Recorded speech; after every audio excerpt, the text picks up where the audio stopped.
Hello, in this video I'm going to show you how to generate random IMEI number of your Redmi 15C.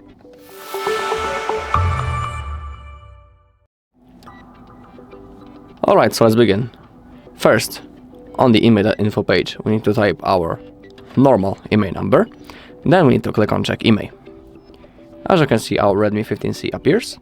Now we need to scroll down until we find the basic checks. And now select Random IMEI Generator. Click on Generate Random IMEI. And now we have 10 random IMEI numbers. We can copy each one of them by clicking on in here, on this icon, or we can also copy all of them at the same time when we click Copy All IMEIs. And that's all in this video. Thank you all for watching. If you found this video helpful, please leave a like, comment and subscribe.